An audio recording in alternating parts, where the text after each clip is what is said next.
Honorable Governor of Jammu and Kashmir, Janab Bora Sahab, Honorable Chief Minister, Janab Umar Abdullah Sahab, the Union Minister for New and Renewable Energy, Dr. Farooq Abdullah Sahab, Vice Chancellor Professor Jain, members of the faculty, students and staff, dear students, ladies and gentlemen. I am happy to be here today to the fourth convocation ceremony of the Mata Vaishno Devi University. This university, in a decade of its existence, is on the path of establishing itself as a premier institution of higher learning. It is becoming known for providing quality instruction in technical education, basic sciences, and in areas of humanities and social sciences. The funding of the university by the Mata Vaishno Devi Shrine Board is a particularly welcome initiative. It emulates similar initiatives elsewhere in the country. There could be no higher calling than imparting quality education to our children and making them better prepared to meet the challenges that lie ahead in life. I extend my felicitations to the graduating students today.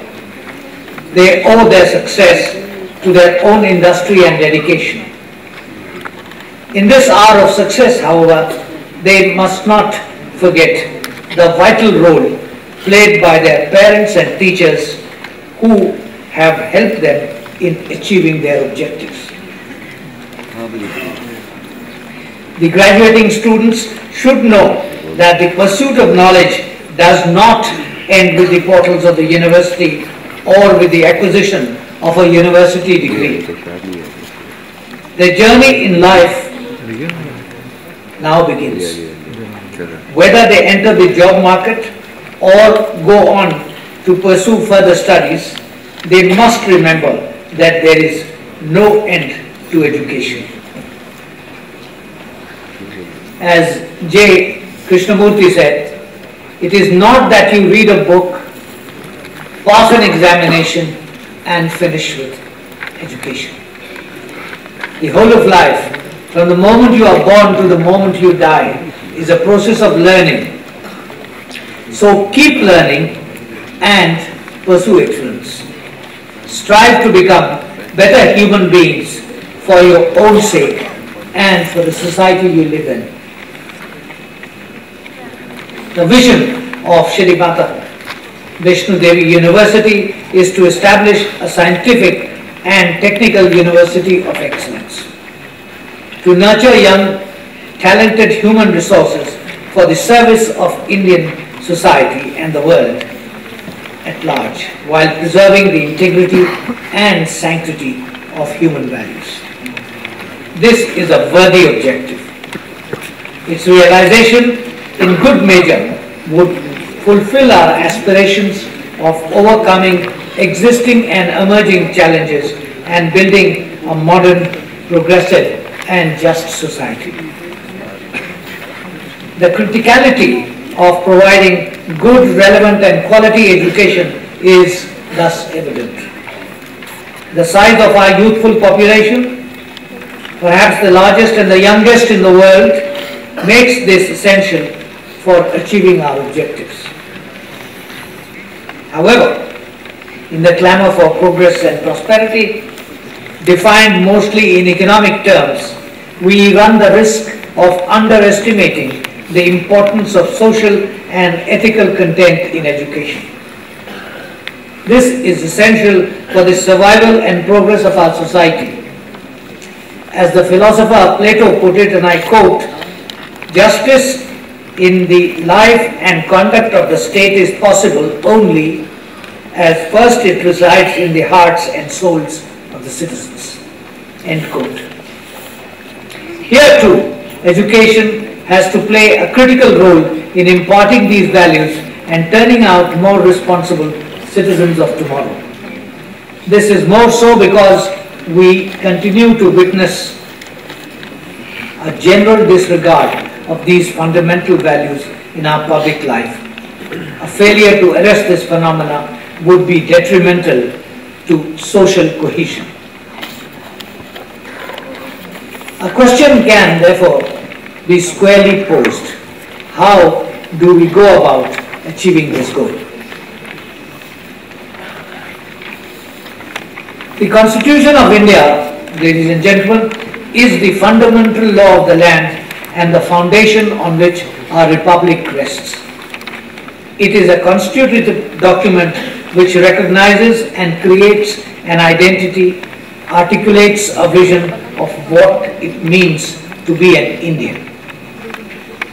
It provides an effective legal framework for the smooth functioning of our large, complex democracy based on ideals of individual freedom, community rights, and limited government power. The principles of democracy, secularism, and the rule of law, along with ideals of justice, liberty, equality, and fraternity, are firmly embedded in our Constitution and constitutes its basic structure. These principles provide the framework in which our polity and society is to be governed.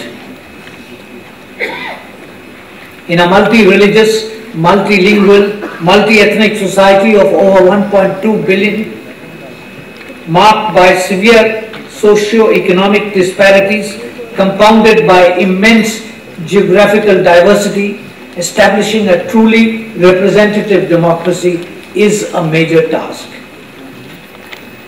Managing narrow interests based on caste, religion, sect, language, ethnicity, and region, and integrating them into what would constitute an overriding national interest is amongst our foremost challenges. So is ensuring the separation of power between the three pillars of the government and between the constituent units of the Federation. Reconciling the limits to government power with individual rights and duties is also essential. How to accomplish this complicated balancing act? Especially the subsuming of sectional interests for the larger national cause, and to inspire our citizens to rise above narrow identities and think and behave as Indians first for the greater good of the country.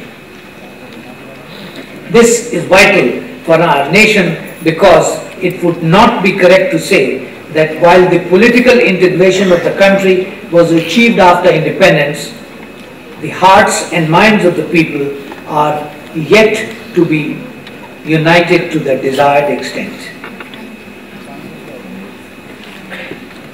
It is the Constitution, friends, that provides a functioning framework for the attainment of this objective. It has been described as a document powerful in its vision and intricate in its formulation on the basic purposes and aspirations of our society, including the common welfare of the people. It provides the contours of a value system from which our enlightened citizenry could derive guidance, especially from the principles listed in the preamble in the section on fundamental rights and fundamental duties. If followed in letter and spirit, the Constitution has answer to almost all the vexing questions confronting our nation today. Needless to say, this solution assumes the existence of an educated and enlightened citizenry which could also hold its elected representatives in government and parliament accountable. Creating a responsible citizenry is a task which cannot be left only to the government. It needs to begin at the school level.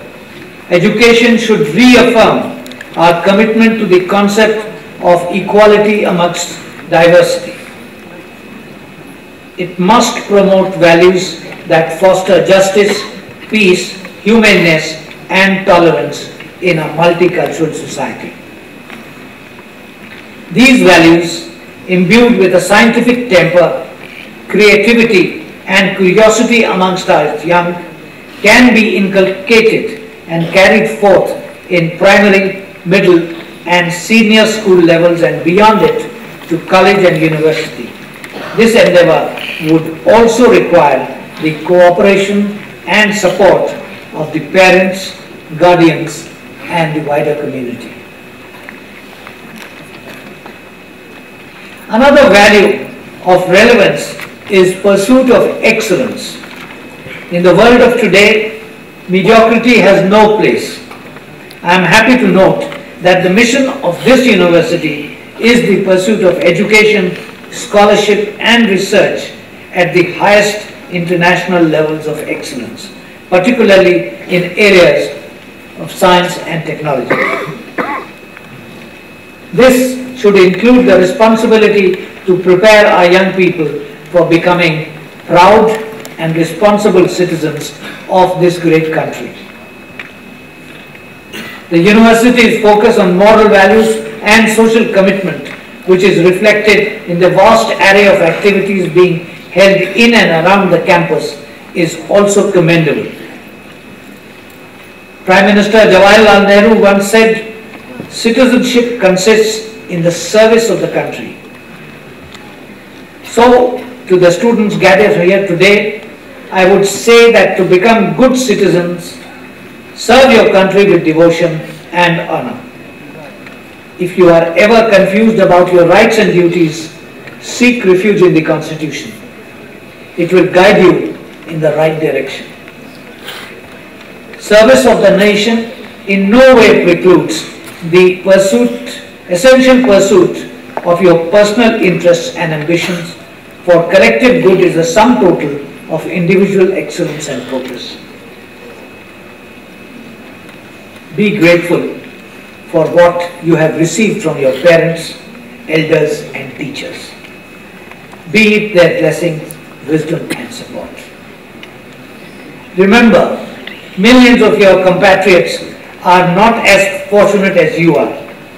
They remain deprived and marginalized in this very society. They need your compassion and understanding. Gandhiji said, and I quote, "The simplest acts of kindness are by far more powerful than 1,000 heads bowing in prayer." End of quote. In the shadow of the blessed Trikuta hills, this message has added relevance. I once again congratulate the students, their families, faculty, staff and the alumni of the university on this momentous occasion. I wish all the best for the future. I thank the Honorable Governor of Jammu and Kashmir and the Chancellor of the University for inviting me today. Jai Hind.